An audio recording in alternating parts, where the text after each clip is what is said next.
Good afternoon, everybody. Thank you for taking the time to join our second InTwenty webinar series as we cover topics which we think will be of interest to the postural seating community.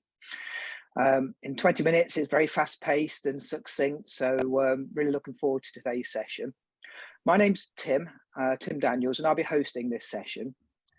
Before I introduce our speakers, we're going to hit record, so please feel free to turn off your camera. If you do have any questions, please pop them in the chat, and hopefully we'll have some time at the end just to respond to those. Today, we're delighted to be joined by two of our Ergo PS parents, Sarah Brisdion and Claire Smyth. Sarah and Claire's sons, Hadley and Daniel, are both currently trialling the Ergo PS and will be sharing their thoughts and experiences, how they got on over the last 12 weeks or so. For any of you who are new to the Ergo PS, just to give you a very brief overview, it's a postural seating system with a network of air cells that gently caresses the user into a suitable postural position.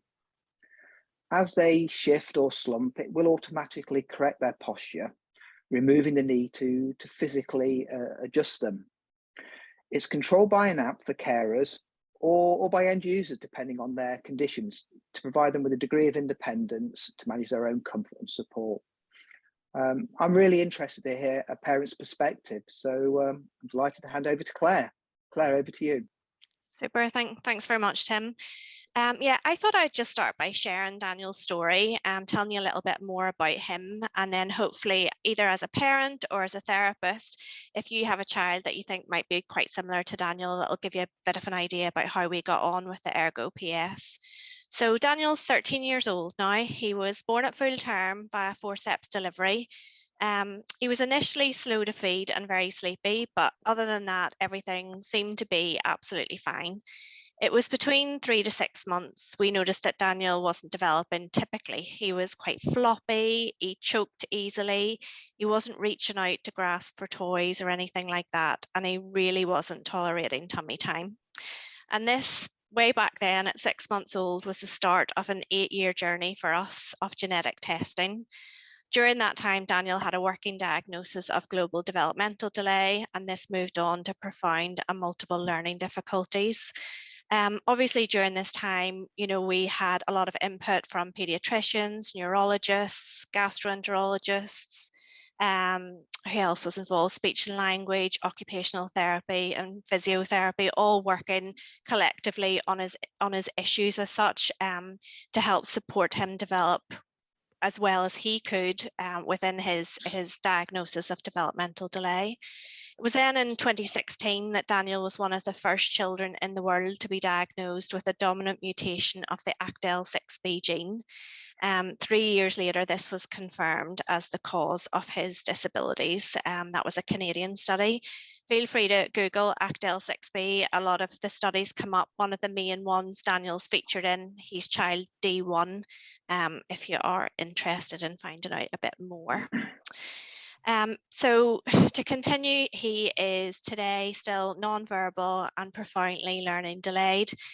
He's a full-time wheelchair user. He can't weight bear, and he's hoisted in school. So he's quite small for his age. He's about 35 kilos and about 140 centimeters. So people seem to look at him and think he's quite big. He has long legs, but he's not actually that big for his age. He can sit independently, but he prefers to lie down. Daniel has GERD or reflux, as it's more commonly known, and this causes him a lot of pain and discomfort. He eats a soft, mashed diet. So Daniel is also extremely sensory seeking and sensory defensive. So that probably sounds a bit strange. But just to describe him a bit more, he hates his hands being touched, he hates his head or around his face being touched, he hates his feet being touched, but at the same time is very flappy. So he flaps his head a lot, flaps his arms and moves about a lot. So that kind of shows that the differences in his sensory needs.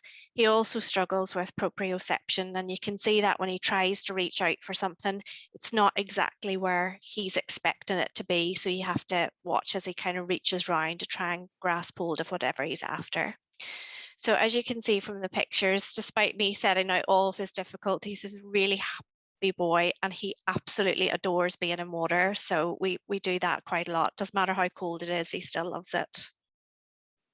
So in terms of Daniel's seating needs, he is low-toned with hypermobile joints, and hopefully that picture in the top can show you what he is capable of doing, getting that leg right up to his mouth and even behind his head.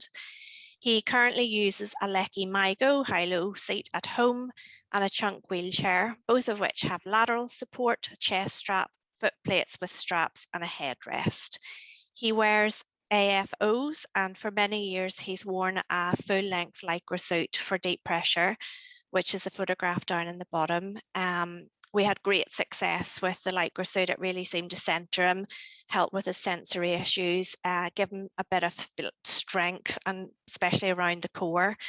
But just as he's got bigger, it's really difficult to get him into that suit. His hips are also monitored just because he's a full-time wheelchair user, and he loves to pelvic tilt himself out of position. So I'll show you those in the next photographs. I just picked a collection of photographs to show you how Daniel sits. On the, I don't know my left from my right, on my left-hand side, these are the photographs of Daniel at home when he's not in the position that the OTs have suggested is the correct position for him to be in. So you can see he loves to get the legs crossed. Usually the left sits over the right, but he can do both. And that's by far his preferred seating position. And you can possibly see from that he has tilted his pelvis forward and he's really sitting on the base of his spine, which, you know, is not a great position for him to be in. So we spend a lot of time shifting him back up into position. On the right, you can see he's ready for school here and he's in the correct position he should be in. And this is when he's got his AFOs on and his feet strapped down onto his foot plate. We know that's a good position for him to be in, but equally I know that he hates wearing his AFOs and he hates his feet strapped down, and he's constantly trying to pull his feet out of those straps and get his knees up into that higher position. So when he gets home, I tend to take his AFOs off and let him sit in that other position. So when it came to the Ergo PS, then what we decided to do, working alongside Sheena and the team, was to try and set Daniel a goal of sitting in the same position he would sit in with his AFOs and his feet strapped down. So basically we wanted him to sit in that nice long-legged position that you can hopefully see on the right-hand pictures. So you can see his feet are completely free, no AFOs on, and he's sitting in a much better position. The photograph of the phone there shows his particular setup, and the air cells are represented by the colours. And for Daniel, we inflated the orange air cells the most, so the ones just under his knees, and to give him that kind of position where his bottom is sitting right down into the seat and he's not tempted to shift forward and lift those legs over the top of each other. But what was really interesting for me, especially, but also for the team at Ergo Health, was just to see how well Daniel responded to the lateral support. We inflated those air cells to their full inflation. Now, Daniel doesn't need that level of lateral support, but he really responded well to that feeling of deep pressure on his sides. And we could see visibly straight away a reduction in the amount of flapping and movement in his upper body. So that was really interesting to observe. Daniel has only one mode set up because he isn't as active as other kids using the PS. And what has been a bit different for us with Daniel using the Ergo PS is because he's non-verbal, it's really been down to me and his dad to kind of observe how he's been getting on with the PS and then feed that back to the team. So we've really enjoyed the opportunity to trial the Ergo PS over these 12 weeks, and I've been really, really pleased with the results with Daniel and how well he has sat. So I am going to hand you over to Sarah now, who's going to tell you a little bit more about Hadley. Hi, hopefully you can see me okay. So Hadley's a bit different to Daniel. Hadley's 11 years old. He was born severely prematurely at 27 weeks gestation, quite a traumatic birth where he was revived for quite a long period of time. As a result of the lack of oxygen, he was diagnosed with spastic quadriplegic cerebral palsy. He spent a long time in neonatal, but by the time he came home, he was still a quite tiny thing and suffering quite a lot with lots of different physical tummy issues and not meeting his milestones. Hadley's not able to walk.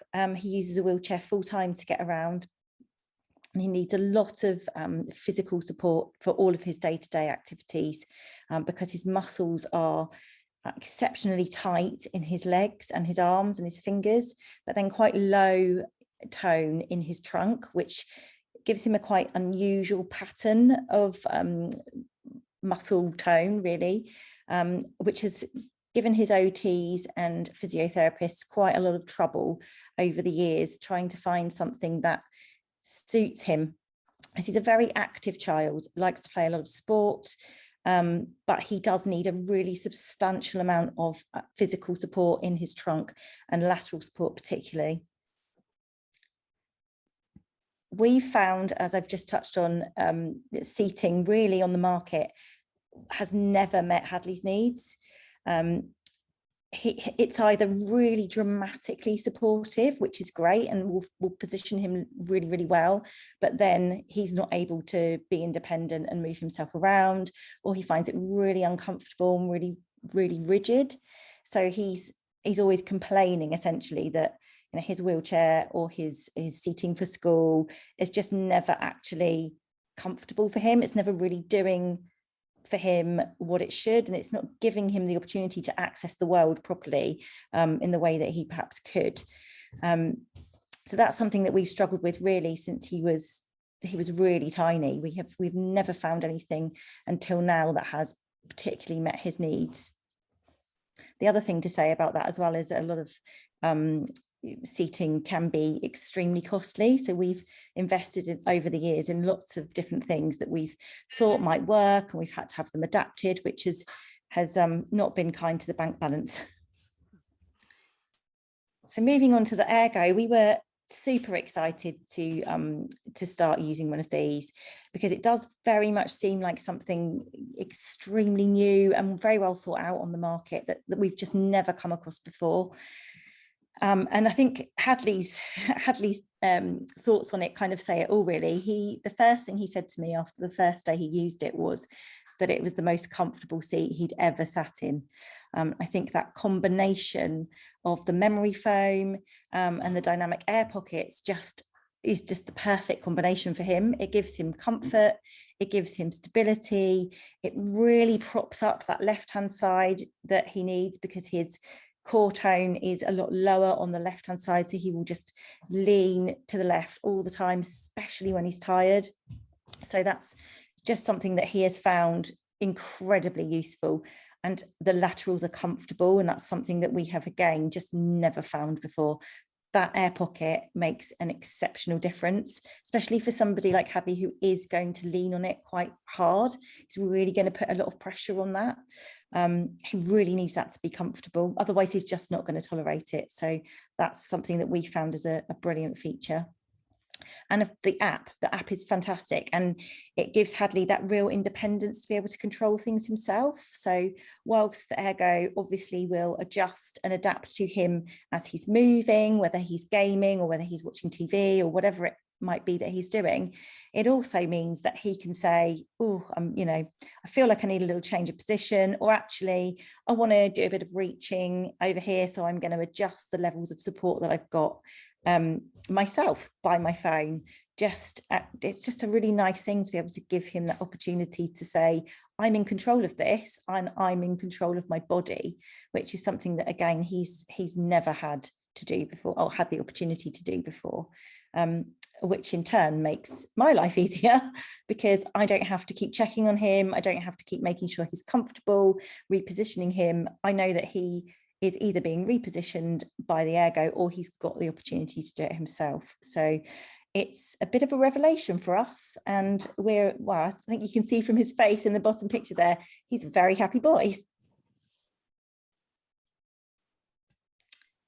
does that give you guys enough? If you've got any questions, obviously, please feel free to ask anything about his disability, etc., and we'll be more than happy to answer. You're on mute, Tim. Sorry, I was just saying that was super, Sarah. Thanks very much, and thanks, Claire. It was great to learn a little bit more about Hadley's and Daniel's journey and your experiences with the Ergo PS.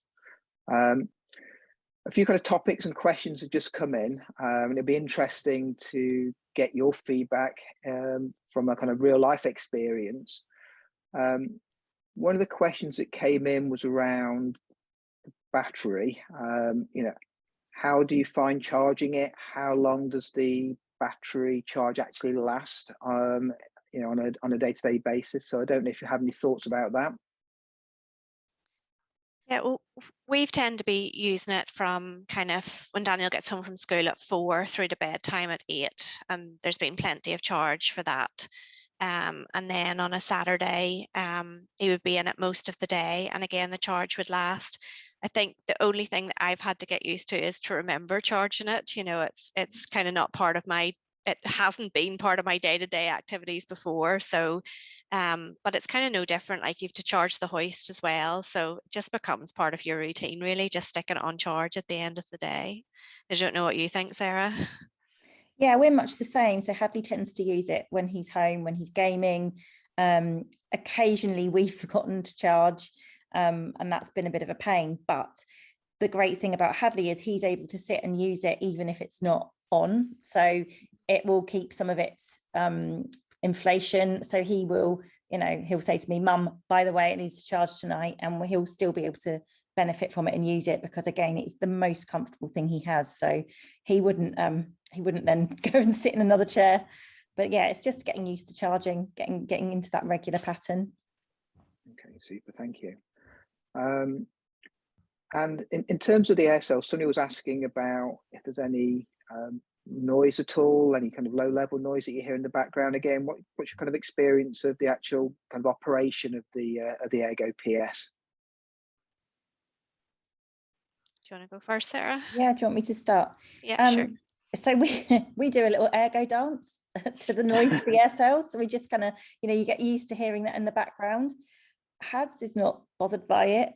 It just, you know, for him, he's usually gaming or he's engrossed in something else. It's enabling him to do something that he wants to do. So he doesn't really pay any attention.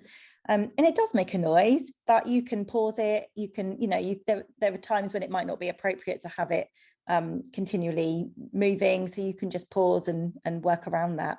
But I think, you know, having a little bit of noise, it far outweighs having the benefits that you get from it. It's no problem. Yeah, probably similar experience to Sarah. We would tend to keep it on pause, you know, as Daniel's sitting, you know, in the house watching TV or whatever. And if we put it onto cycle mode, yeah, it's kind of just in the background, but it's certainly not intrusive or overwhelming in any way. Okay, super. And the only other question that came in, I think one of the photos that you showed, Claire, had Daniel, and I think there was a headrest, and it was just to ask about, you know, is it easy to set up the Ergo PS with accessories, or, you know, is it compatible with existing accessories, or did you have to buy new accessories at all? Yeah, well, our setup just was we were able to replicate the exact same setup that he has in his Chunk and his Lecky My Go. So we were able to put, not me personally, but Sheena and the team were able to put the lap strap on, chest strap, headrest, and yeah, it all seemed to be fine. I know, Sarah, did you guys had an accessory? What was, I can't remember the exact name of it now. We don't have anything at the moment. Oh, right, okay. Okay. But we did adapt a little bit so Hadley could use the footrest. Oh, sorry, we did have a pommel, adapted to go on, but Hadley is very reluctant to use it, so we don't tend to use it. But yeah, I mean, I think it's one of those things, you would just need to seek the right product to go with it. But as far as I'm aware, it's pretty easy to do. We just don't need a huge amount, and Hadley doesn't need a headrest, so we've not had to go down that route. Okay, super. Guys, I'm just conscious of the time, and our 20 minutes is virtually up, if not up. So I just wanted to extend my thanks and our thanks again to Sarah and Claire, and certainly to Hadley and Daniel as well. It's been great learning about yours and theirs experience. Thank you to everybody else who joined us on this session. Hopefully you enjoyed it. As we're now in the summertime, hopefully we'll continue to see some sunshine. Our next InTwenty session will be in early September, and we're hoping to have a internationally renowned seating specialist to join us. So please keep an eye out on our social media and website for more information. Thanks very much.